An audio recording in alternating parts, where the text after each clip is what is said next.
Yo, what's up mga kadadas? Mga kagulong, isang mapagpalang araw sa ating lahat.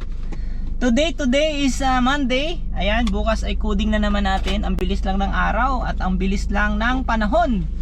Ayun, last vlog natin, reach out na natin yung 25 rides at na-hit natin yung 25 rides. So malaki yung incentives. And then today, Monday, at na-release na yung ating incentives. Ayun. So sabay-sabay nating tingnan at alamin kung gaano kalaki ang binibigay ni Grab incentives dito sa ating Grab Airport. This is the first time guys na makaka-receive ako ng incentives na ganito kalaki. So shoutout sa mga ka-Grab Airport natin. Alam nila kung ano at kung gaano kalaki yung incentives. Ayan. So pakita natin.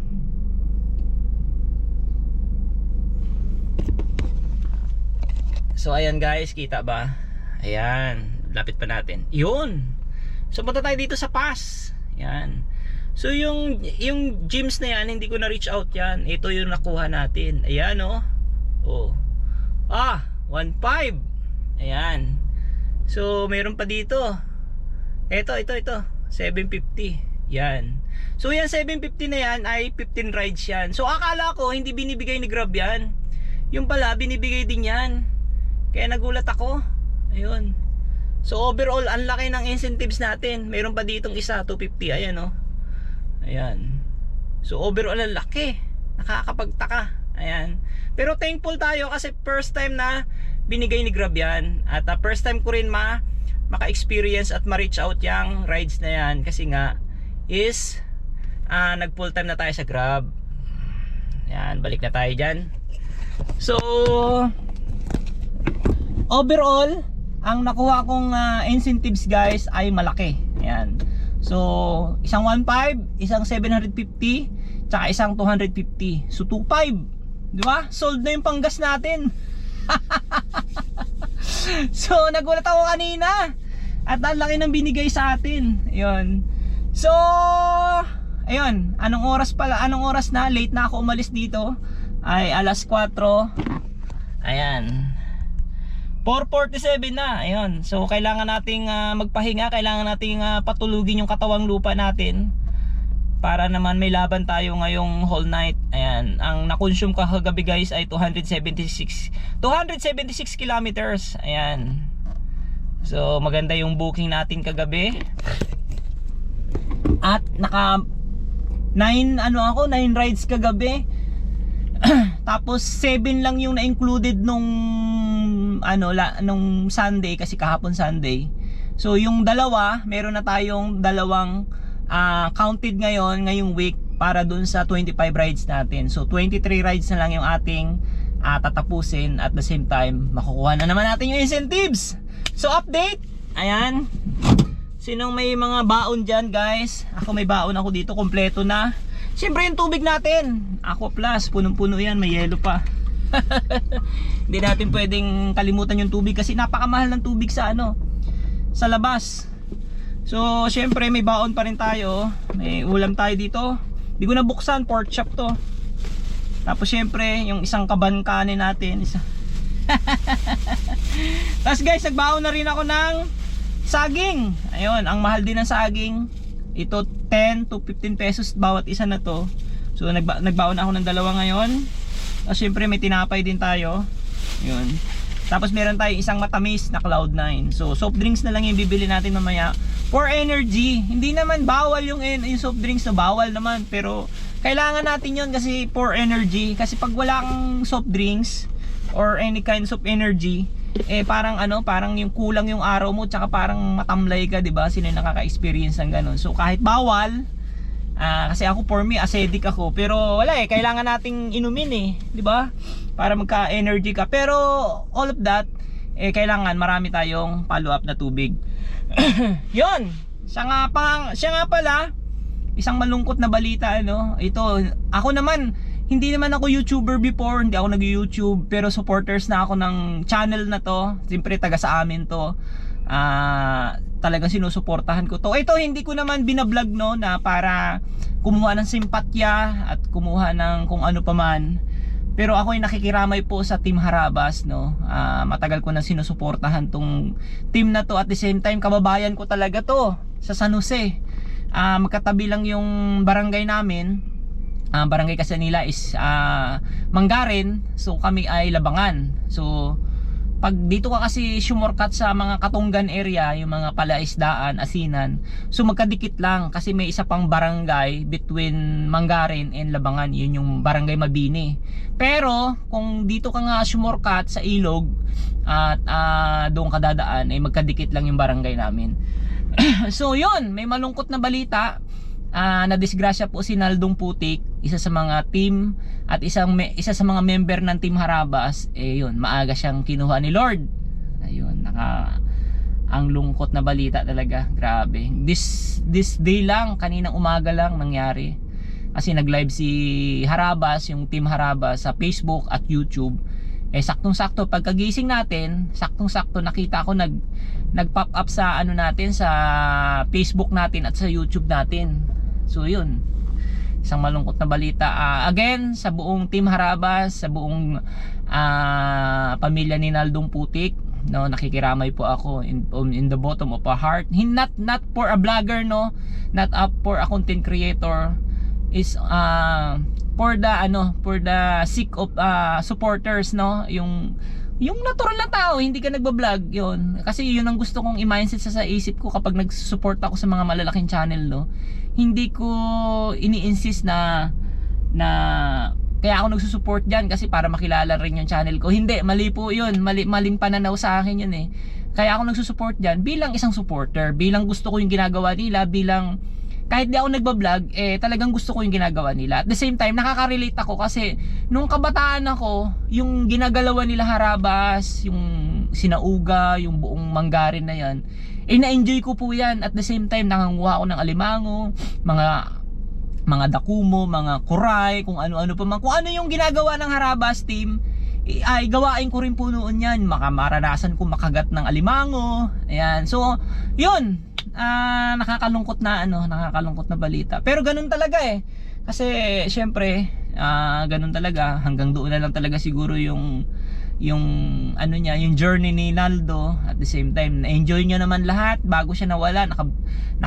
Nakabili siya ng sarili niya sasakyan, yung Wigo, at na-experience niya mag-drive. Yun yung pinapangarap niya. At siyempre, thankful tayo kay Sir Jeff, no, sa leader ng Harabas team. At dahil pinursu niya at nilagay niya sa magandang kalagayan yung pamilya ni Naldong Putik, especially si Naldong Putik, nilayo niya sa alak, sa bisyo. Ayun, pero ganun pa man, maaga siyang kinuha ni Lord. So ganun lang talaga ang buhay eh. Masakit man hindi natin kayang tanggapin, pero kailangan nating tanggapin.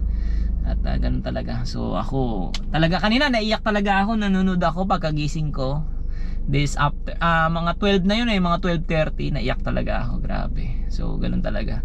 Siya pa naman yung yung pinaka main dish ng hindi naman pinaka main dish, no, kasi pinaka main dish si Harabas si Jeep si Sir Jeep isa siya sa pinaka toppings ng ng Team Harabas, na talagang yung parang siya starting joke para siyang kung pag nagluluto ka, siya yung mantika. Siya yung isa sa mga main dish ng pagkain yung hindi mo ma-enjoy yung sarap ng pagkain kung walang mantika na gigisahin mo yung lulutuin mo, di ba? Siya yun. So ganun ang karakter ni Naldo sa Team Harabas. Kung sino yung mga nanonood ng Harabas, ng grupo team ng Harabas, so alam niyo yung istorya at journey ni Naldo sa grupo, at alam niyo rin kung ano yung karakter niya. So yun lang mga kadadas, update ko kayo mamaya. Ang dami ko nang sinabi, no, pero ganun talaga kailangan nating tanggapin yung mga bagay-bagay na mga nangyayari sa paligid natin. Ganun talaga, hanggang doon na lang talaga. So update ko kayo mamaya kung anong mangyayari sa ating booking at anong mangyayari sa ating biyahe. At the same time, ngayon ay sasagad ako hanggang 3 ako mamaya, kasi anong oras na rin ngayon. At bukas naman kasi ay coding nitong sasakyan, so makakapagpahinga tayo ng maayos. Pero yun, maglalaba pa rin ako kasi alam niyo naman ang inyong lingkod, nanay tatay dito sa bahay. So maglalaba ako bukas at yun, at maglilis ng bahay. So tapos pahinga, syempre kailangan natin magpahinga. Bigyan natin ng pahinga yung sa katawang lupa natin kasi pag bumigay ito, nga. So update ko kayo mamaya. Okay. Thank you mga kaharabas. Thank you mga kadadas at mga kagulong. Ingatan lahat. Ayan, enjoy. Peace yo. So yun, good morning na mga kadadas. Good morning mga kagulong. Ayun, nandito na ako sa bahay, sa awa ng Diyos. At maganda ang ating booking ngayon, no? At eto, maaga pa ako nakarating dito. Tingnan nyo guys. Yan. So 3:36 ng umaga. Yan. So dito na ako sa bahay sa Cavite. So yon, nakailang booking tayo ngayon? 5 booking tayo ngayon. At the same time, itong panglas na booking natin ay swerte. So nandito from Terminal 3, hinatid ko dito sa Carmona. So saktong-sakto, pauwi na dito sa Cavite na sa bahay. At the same time, binigyan tayo ng konting tip. Ayun, so update sa ating incentives na pinakita ko sa inyo kanina. Ngayon ay Martes na ng umaga. So today's today, magpapahinga tayo, maglilinis tayo ng sasakyan. At the same time, pahingahin muna natin tong sasakyan na to. At syempre tayo ay yun nga, gagawa tayo ng gawaing bahay. At para makapagpahinga din. Ayun, so para makapag-relax. Ayan. So ang incentives natin guys ay ito. So yan, yung ating Grab Airport bonus weekly. Meron na tayong 6 na rides dyan completed. So 19 na lang ang ating kailangang i-reach. Maaga-aga pa, hanggang linggo pa yan. So pag na-reach na naman natin yan, additional 1.5 na naman. Ayan. So additional pa rin yan. Yan dyan, yung 15. Ito, tsaka itong 15 ulit. Ayun. So yun, dalawang 15, isang 25. Kailangan ma-reach natin yan. So yun lang ang ating update sa ating munting vlog for today's vlog, for this weekend incentives. At for sure naman, mga 99.9% mare-reach out ko na naman yung yung ating incentives na yan sa awa ng Diyos, no? Ibibigay sa atin ni Lord yan at ibibigay ng pagkakataon na makuha natin yan. So dyan pa lang, malaking tulong na yan guys sa ating pag-consume ng gasolina. Ayan, so malaking tulong rin yan sa ating pang-maintenance. So marami siyang purpose, no? At thank you kay Grab kasi nga maganda yung na yan, maganda yung ginawa nilang incentives na yan. Kasi binalik nila yan last February kasi wala yan. So ngayong March lang yan binalik ulit. Pero nung January, nung January meron na yan. So hindi lang ako nakaka-continue kasi gawa ng, 'di ba, nasa trabaho pa ako noon. So pagkatapos ng January, pagpasok ng February, doon naman ako nag for good dito sa ating biyahe. Pero nawala, tinanggal ni Grab. So ngayon ulit bumalik ng March. So sa pulsa sa atin ngayon. So sana hindi nila tanggalin at sana hindi magbago yung yung number of rides na 25 rides per week. Kasi pag tinaasan pa yan, nako, mahihirapan na tayong i-reach out yan. So shout out sa ating mga kagulong dyan, sa ating mga ka-Grab Airport na nare-reach nila yung 25 rides in a week, no? Tsaga lang talaga sa ganung proseso. At kaya naman talaga, kaya. Ayun. So ayan, thankful tayo kay Grab, no? Ayan.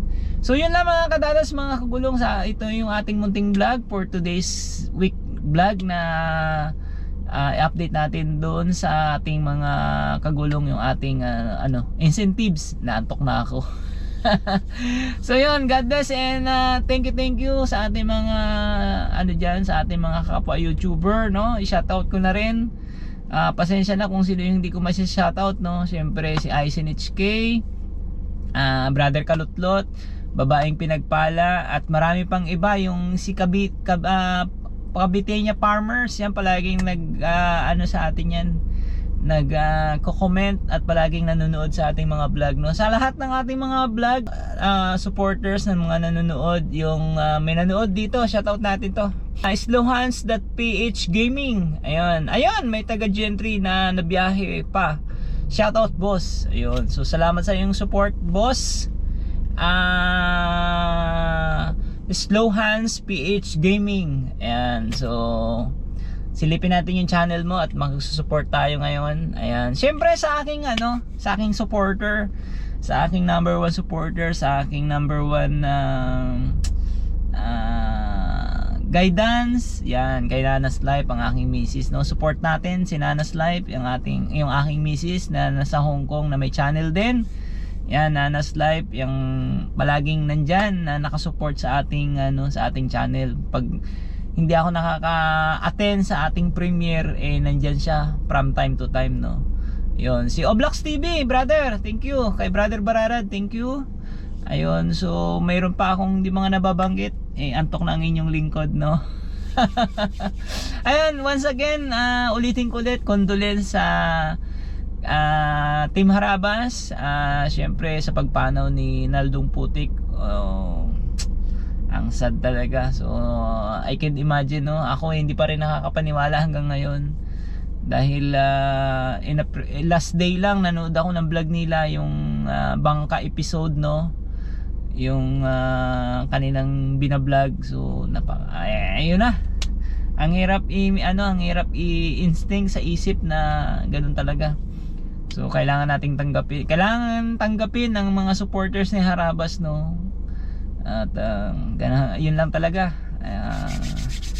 Wala tayong magagawa. So ipre-pray na lang natin yung yung time fly of Naldong Putik, no. Kung saan ka man ngayon, idol. Ayan.